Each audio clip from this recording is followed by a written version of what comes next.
오늘 함께 은혜 나눌 말씀 신약성경 요한복음 15장 12절로 17절 말씀입니다. 함께 읽겠습니다. 내 계명은 곧 내가 너희를 사랑한 것 같이 너희도 서로 사랑하라 하는 이것이니라.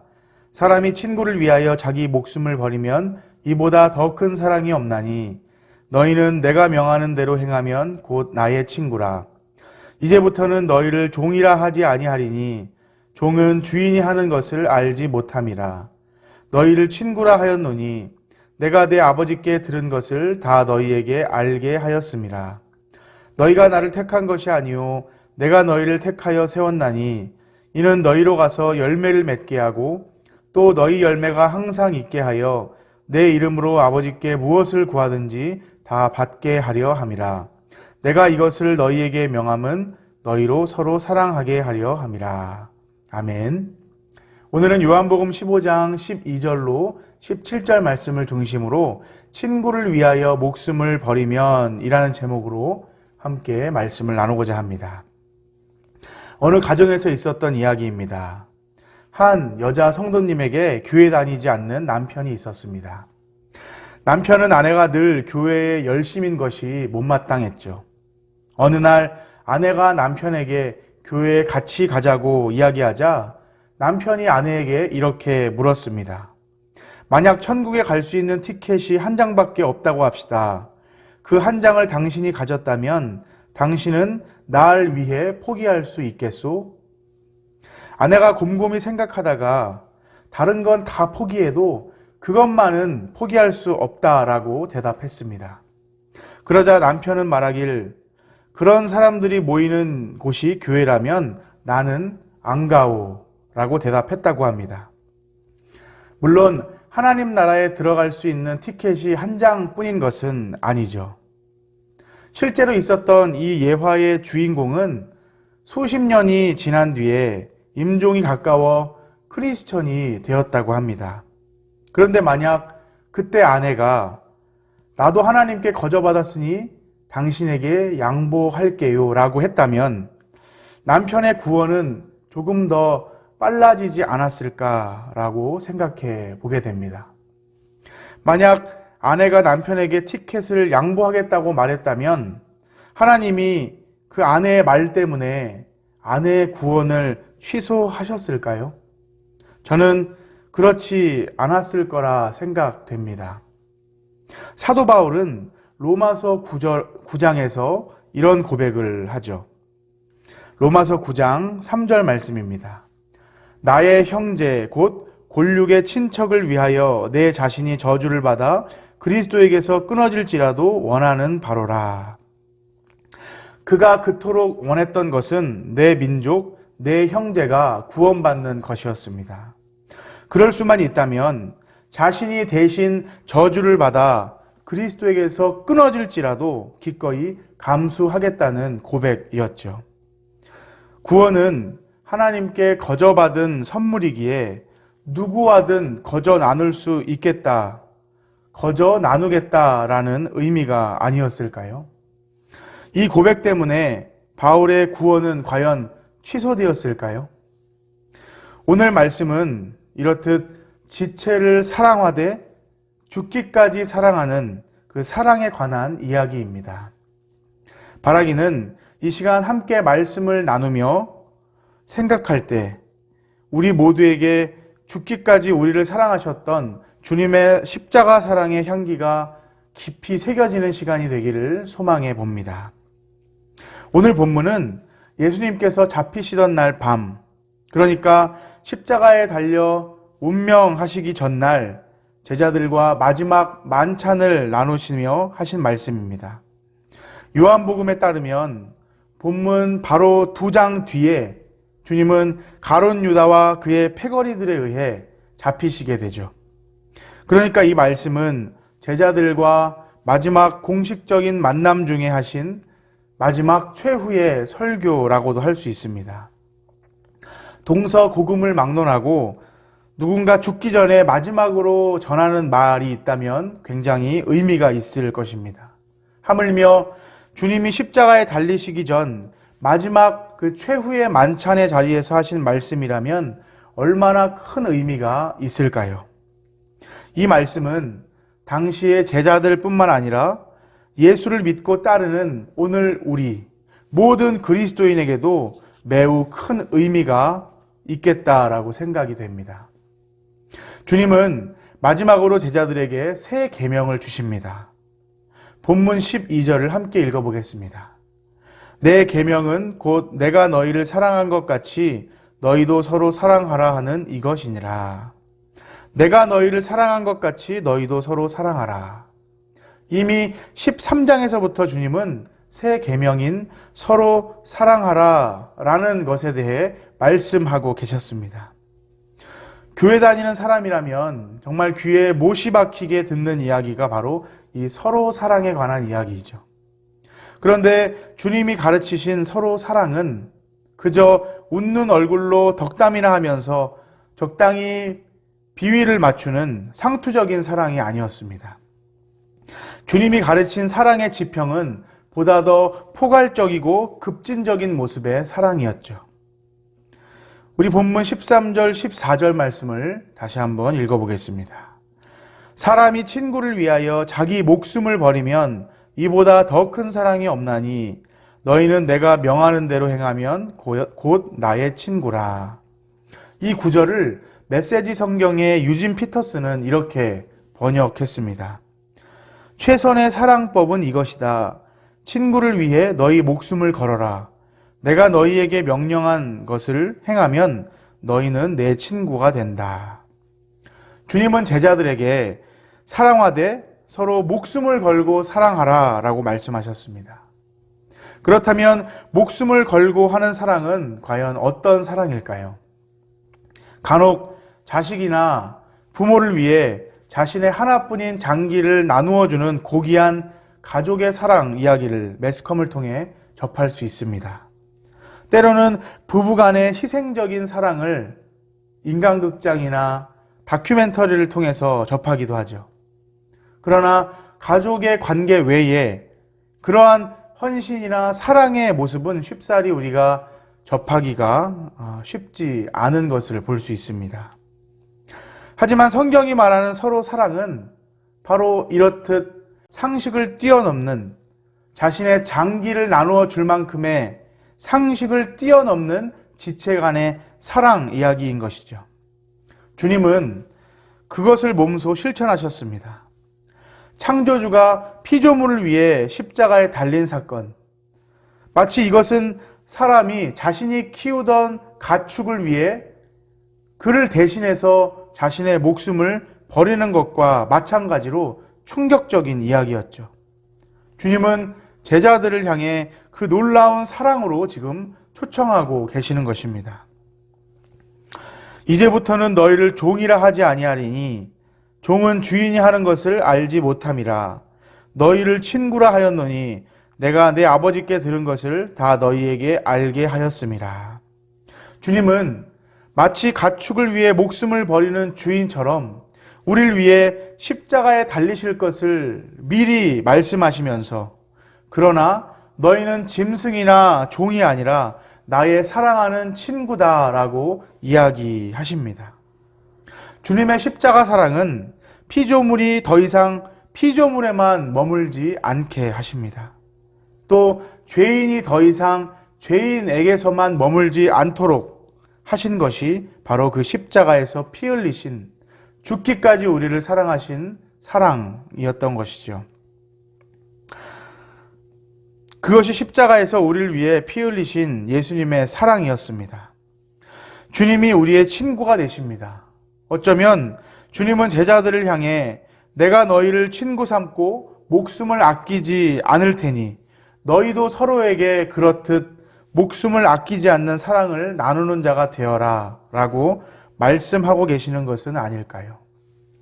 주님은 바로 그 서로 사랑의 십자가의 길로 제자들을 초청하시는 중인 것이죠. 16절 말씀을 우리 함께 읽어보겠습니다. 너희가 나를 택한 것이 아니요 내가 너희를 택하여 세웠나니 이는 너희로 가서 열매를 맺게 하고 또 너희 열매가 항상 있게 하여 내 이름으로 아버지께 무엇을 구하든지 다 받게 하려 함이라. 우리는 흔히 열매를 맺는다라고 하면 곧장 전도의 열매를 떠올리기 쉽습니다. 하지만 사실 본문의 맥락을 우리가 따라가다 보면 이 열매는 서로 사랑의 결과물이라는 것을 알 수 있죠. 16절 뒤에 이어지는 17절이 이를 분명하게 밝혀줍니다. 내가 이것을 너희에게 명함은 너희로 서로 사랑하게 하려 함이라.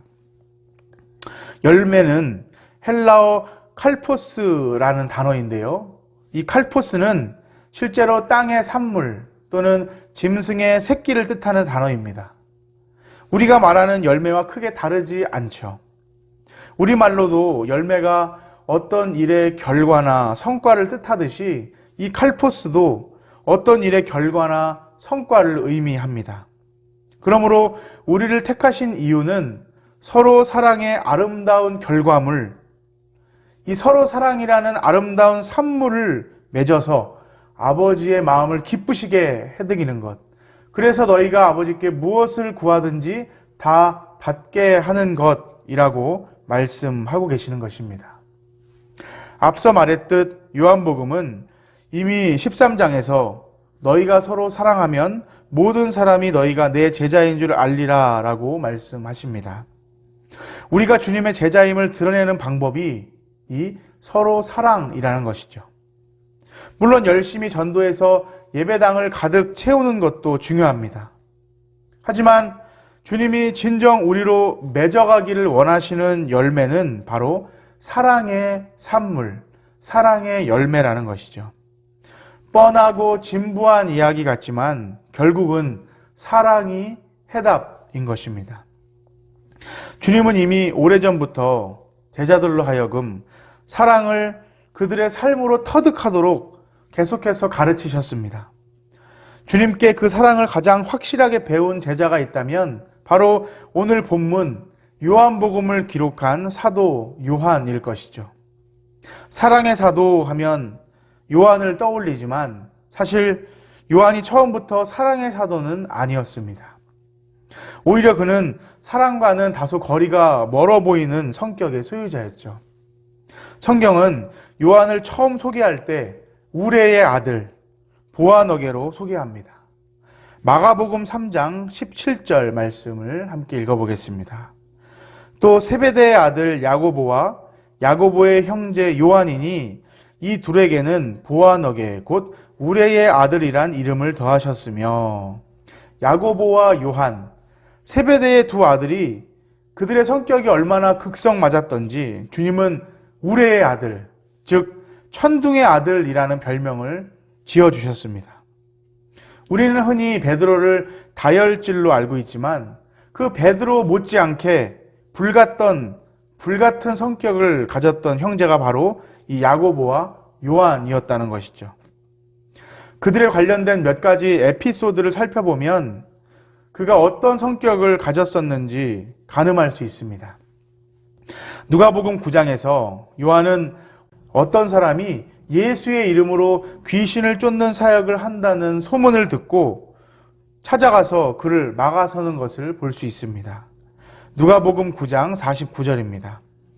요한이 여짜오되 주여 어떤 사람이 주의 이름으로 귀신을 내쫓는 것을 우리가 보고 우리와 함께 따르지 아니하므로 금하였나이다.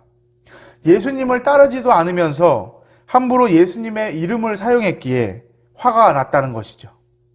그런데 주님의 반응은 요한의 기대와는 달랐습니다. 누가복음 9장 50절, 예수께서 이르시되 금하지 말라. 너희를 반대하지 않는 자는 너희를 위하는 자니라 하시니라. 오늘로 따지자면 사칭이나 명예훼손죄로 신고할 법한 일인데 주님은 오히려 우리를 위하는 자라며 넘어가자고 말씀하십니다. 따지기 좋아하던 요한의 입장에서는 굉장히 무안하고 멋쩍은 상황이었을 것이죠. 이뿐만이 아니라 예루살렘으로 향하시던 주님이 가시는 길에 꼭 지나칠 수밖에 없었던 이 사마리아 지역에서 배척을 당하시자 야고보와 요한은 분노하며 격분하며 외칩니다. 누가복음 9장 54절입니다. 제자 야고보와 요한이 이를 보고 이르되 주여 우리가 불을 명하여 하늘로부터 내려 저들을 멸하라 하기를 원하시나이까? 불을 끄집어내서 저들을 멸망시킬까요? 얼굴이 벌개져서 씩씩거리며 이 분노에 차있던 요한과 야고보를 보시고 주님은 오히려 그 분노하던 두 사람을 꾸짖으시며 다른 마을로 돌아가십니다. 이처럼 요한은 처음부터 사랑의 사도가 아니었습니다. 주님과 함께 다니면서 그 천둥 같았던, 우레 같았던 성격이 다듬어지고 또 십자가에 달리신 주님을 직접 자신이 목도하며 요한의 심령이 완전히 변화된 것이죠. 이제 요한은 누가 뭐래도 십자가의 사랑을 체험한 사랑의 사도가 되었습니다. 요한은 마지막 예수님의 운명의 순간을 끝까지 지킨 유일한 제자였죠. 요한복음 19장에서 주님은 운명하시기 직전 요한에게 이런 부탁을 하십니다. 요한복음 19장 26절로 27절 말씀입니다. 예수께서 자기의 어머니와 사랑하시는 제자가 곁에 서 있는 것을 보시고 자기 어머니께 말씀하시되 여자여 보소서 아들이나이다 하시고 또 그 제자에게 이르시되 보라 내 어머니라 하신대 그때부터 그 제자가 자기 집에 모시니라. 성경을 연구하는 학자들에 따르면 마리아는 장수에서 약 90세까지 살았다고 합니다. 요한은 그 90세까지 살았던 마리아를 힘없고 연약한 그녀를 수십 년간 자기 집에 모셔서 봉양했다고 하죠.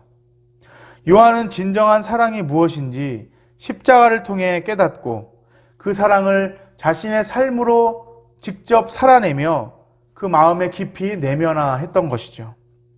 마침내 요한일서 4장에서 그는 위대한 고백을 하게 됩니다. 사랑하는 자들아 우리가 서로 사랑하자. 사랑은 하나님께 속한 것이니 사랑하는 자마다 하나님으로부터 나서 하나님을 알고 사랑하지 아니하는 자는 하나님을 알지 못하나니 이는 하나님은 사랑이심이라. 우리가 날마다 고백하는 사랑의 하나님, 하나님은 사랑이시다 라는 이 명제를 성경에서 최초로 고백한 사도가 바로 이 요한입니다. 요한이 체험한 사랑은 무엇이었습니까? 요한을 변하게 한 그 사랑의 내용은 무엇이었나요? 바로 십자가, 그 주님의 십자가의 사랑이었습니다. 십자가는 희생과 자기 부인의 절정입니다. 예수님께서는 이미 공생의 절반에 걸쳐 포기하고 희생하며 자기를 부인하는 그 십자가의 삶을 몸소 제자들에게 가르쳐 보이셨습니다. 사실 세베대의 아들들이 가졌던 이 우레와 같던 성격과 분노의 모습은 우리의 모습이기도 하죠. 주님은 그래서 오늘 우리에게도 자기를 부인하고 수용하고 포용하는 이 십자가의 사랑의 모습을 가르치고 계시는 중입니다. 이 사랑은 신약 성경에만 국한되지 않습니다. 출애굽기 32장 32절에 모세의 희생과 자기 부인의 모습이 등장하죠. 우리 출애굽기 32장 32절 말씀을 함께 읽어보겠습니다. 그러나 이제 그들의 죄를 사하시옵소서. 그렇지 아니하시오면 원하건대 주께서 기록하신 책에서 내 이름을 지워버려 주옵소서. 내 이름이 생명책에서 지워지는 한이 있더라도 백성의 죄를 사하여 주옵소서. 모세는 우상에게 절하며 하나님의 진노를 촉발시킨 백성을 향해 중보기도를 합니다. 그의 중보기도는 백성을 위하여 목숨을 버리는 사랑의 기도였죠. 저는 이 모세의 기도 속에서 주님의 십자가 사랑을 발견할 수 있었습니다. 이 사랑은 고통스럽습니다. 십자가는 고통이죠. 그러나 주님이 흘리셨던 그 십자가 상에서의 눈물은 육신의 고통, 그 육신의 통증 때문이 아니었습니다. 사실 주님께 육체의 고통은 하나님과의 관계에 단절되는 것에 비하면 아무것도 아니셨을 것이죠. 성부와 성자의 하나였던 상태가 파괴되는 순간의 그 고통, 주님은 아버지와 아들의 이 관계가 끊어지는 관계의 단절로 인하여 처절한 고통과 아픔을 또 슬픔을 느끼셨을 것입니다. 엘리 엘리 라마 사박다니, 나의 하나님 나의 하나님 어찌하여 나를 버리셨나이까. 완전하고 영원한 그 하나됨이 산산이 부서지는 순간입니다. 하나님을 아버지라 부를 수조차 없었던 그 순간, 주님은 하나님으로부터 철저하게 버림받으셨던 것이죠. 그것이 십자가였고 우리를 향한 주님의 사랑이었습니다. 그렇다면 오늘 우리의 지체 사랑의 모습 또한 고통스러울 수 있습니다.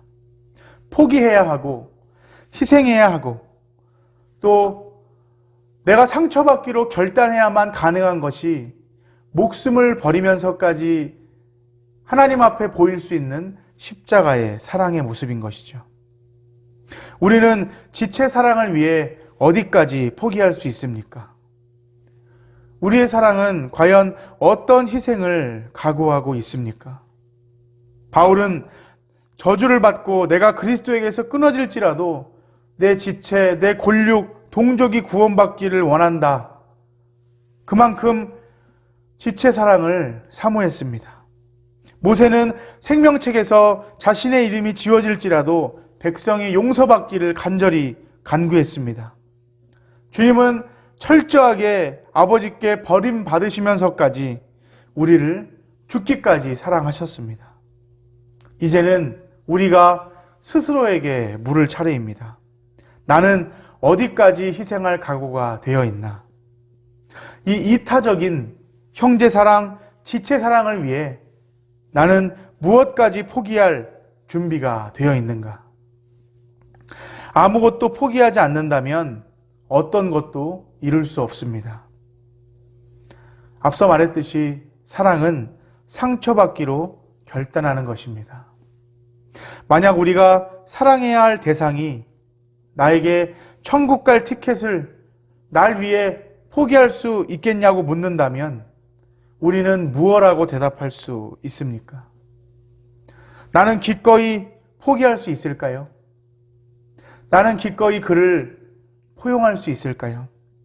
바라기는 이 십자가의 참 사랑의 모습이 우리의 삶 가운데 넘쳐나서 아름답게 우리 삶의 주변으로 흘러가는 자들, 그런 복되고 아름다운 교회가 우리가 되기를 간절히 소망합니다. 기도하시겠습니다.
사랑과 은혜가 풍성하신 하나님, 우리는 주님이 실로 그 사랑과 은혜가 무한하심을 믿으며 고백합니다. 그 이유는 바로 그 사랑과 은혜를 우리가 거저 받았기 때문입니다. 바라기는 오늘 주님이 제자들에게 가르치셨던 그 새 계명, 서로 사랑하라는 말씀이 우리 마음과 우리의 영혼에 깊이 뿌리내리게 하셔서 내 주변에 있는 지체를 주님이 나를 사랑하셨듯 사랑하게 하시고 주님이 날 위해 포기하며 희생하며 포용하셨듯 나도 지체들을 그렇게 품고 사랑할 수 있는 자가 되게 하옵소서. 우리의 삶의 자리에 한숨이 나고 또 너무 고단해서 포기하고 싶은 순간들이 너무나 산적해 있습니다. 그러나 그때마다 여전히 주님은 나를 사랑하시고 포기하지 않으심을 기억하게 하셔서 그 자리, 그곳에서 다시금 일어나 하나님을 바라보며 주님의 십자가를 바라보며 달려갈 수 있는 우리 사랑하는 새소망교회의 모든 지체들이 될 수 있도록 인도하여 주옵소서. 그렇게 우리 안에서 역사하시고 일하실 주님을 기대하오며 살아계신 예수님의 이름으로 기도드립니다. 아멘. 주기도문으로 예배를 마치시겠습니다. 하늘에 계신 우리 아버지여, 이름이 거룩히 여김을 받으시오며 나라의 임하옵시며 뜻이 하늘에서 이루어진 것 같이 땅에서도 이루어지이다. 오늘날 우리에게 일용할 양식을 주옵시고 우리가 우리에게 죄 지은 자를 사하여 준 것 같이 우리의 죄를 사하여 주옵시고 우리를 시험에 들게 하지 마옵시며 다만 악에서 구하옵소서. 나라와 권세와 영광이 아버지께 영원히 있사옵나이다. 아멘.